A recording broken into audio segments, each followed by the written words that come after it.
April 27, 2001న జలదృశ్యంలో TRS ఆవిర్భావం తెలంగాణ చరిత్రనే మలుపు తిప్పిన ఒక మహోజ్వల ఘట్టం. పదవుల కోసమో, కులం కోసమో, మతం కోసమో, వ్యక్తుల కోసమో పుట్టలేదు ఈ గులాబీ జెండా. ఇది తెలంగాణ రాష్ట్ర సాధన కోసం పుట్టింది.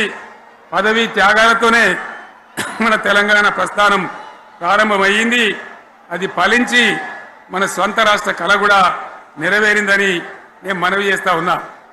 ఆనాటికి అలుముకున్నటువంటి చీకట్లను పారదోలడానికి, ప్రజల్లో విశ్వాసం కల్పించడానికి, ఆత్మవిశ్వాసాన్ని పెంపొందించడానికి నేను ఒక మాట చెప్పిన ఆ రోజు మీ అందరికీ కూడా గుర్తుండాలి.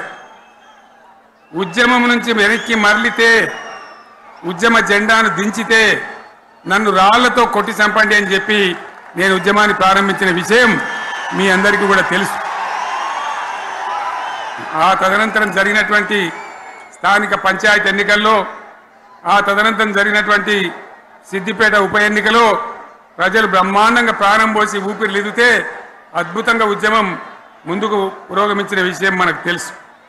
60 ఏళ్ల సమైక్య పాలనలో తెలంగాణది ఎంత గోస, ఎంత దుఃఖం, ఎంత వేదన, ఎంత హింస, ఎంత అణిచివేత చూసినామో మనందరికీ కూడా బాగా తెలుసు. గోదావరి కృష్ణనీళ్ళు దక్కకుండా తరలిపోతే తల్లి సనుబాలకు నోచని పిల్లల్లాగా తెలంగాణ బిడ్డలు రోధించారు. కరువుల కాటకాలకు గురయ్యారు. అర్ధరాత్రి కరెంట్లు పెట్టబోయి పాములు గుట్టి, తేలు గుట్టి చాలా భయంకరంగా అనాథల్లాగా చనిపోయినారు. ఆ రకంగా జరుగుతూ ఉంటే ఇక్కడ ఉన్నటువంటి ఆనాడు కాంగ్రెస్లో, టీడీపీలో ఉన్నటువంటి నాయకులు పదవుల కోసం పెదవులు మూసిండ్రు తప్ప ఏనాడు నోరు తీసి కొట్టాడలేదు. గులాబీ జెండా ఎగిరేదాకా కనీసం తెలంగాణ సోయిని కూడా ప్రదర్శించలేకపోయినారు. మీ అందరికీ తెలుసు, తెలంగాణ కోసం అవసరమైన ప్రతి సందర్భంలో పదవులు త్యాగం చేసిన వాళ్ళు బీఆర్ఎస్ బిడ్డలు అని చెప్పి నేను గర్వంగా మనవి చేస్తా ఉన్నా.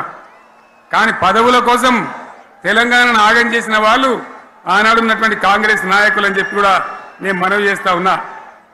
చంద్రబాబు నాయుడు ఆనాడు ముఖ్యమంత్రిగా ఉండి ఎంత ఘోరమంటే హైదరాబాద్ నడిబొడ్డున ఉండే తెలంగాణ గడ్డలో ఉండేటువంటి రాజధానిలో మన శాసనసభలో తెలంగాణ పదాన్నే నిషేధించినాడు. తెలంగాణ అనవద్దని స్పీకర్ ద్వారా రూలింగ్ ఇప్పించినారు.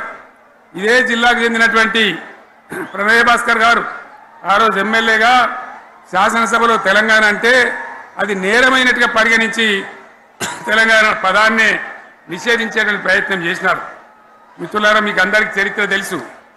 ఆనాడైనా, ఏనాడైనా, ఈవెన్ ఈనాడైనా తెలంగాణకు విలన్ నంబర్ 1 కాంగ్రెస్ పార్టీ అని మనవి చేస్తా ఉన్నా.